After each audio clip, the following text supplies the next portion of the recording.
swimming pool.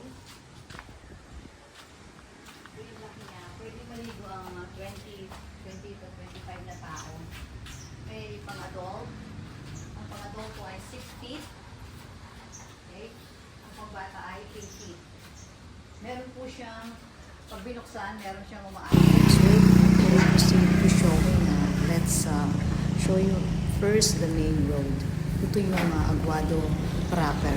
Malapit po kami doon sa yung Dali at saka sa Alphamart. Okay, tapos yung barangay mall. So, Ito yung kanto ng put your private resort. Pasok po tayo dyan.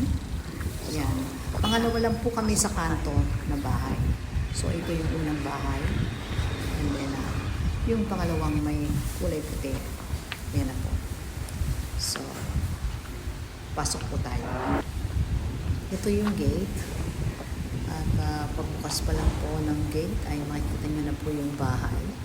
May second floor. Concrete po siya buhos. 2-story. 4 bedrooms and 4 bathrooms. And then there's 2 showers on the first floor.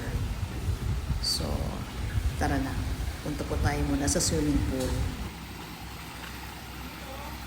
dito yung mga gatherings. Pwede sila gumamit ng lounge pool.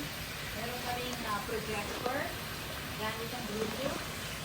Ayan, may sound system. Tapos, nag-reflect dun sa wall yung video.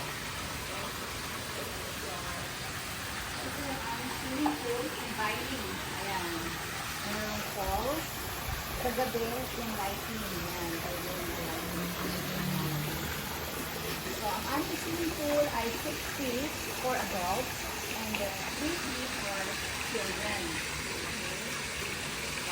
Yan, inviting na kami na. So, yan, may dalawang tubo. Yan. Kung bibili po ninyo ito, kasama na yung tubo, sa inyong bibilhin.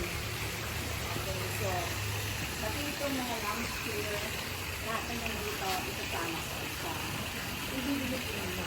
Lahat na yung magkaroon na sariling vacation house at pwede nyo parentahan. Income generation. So, sa mga nag-rent po, meron pong mga beds itong aming tubo. May 2 beds. So,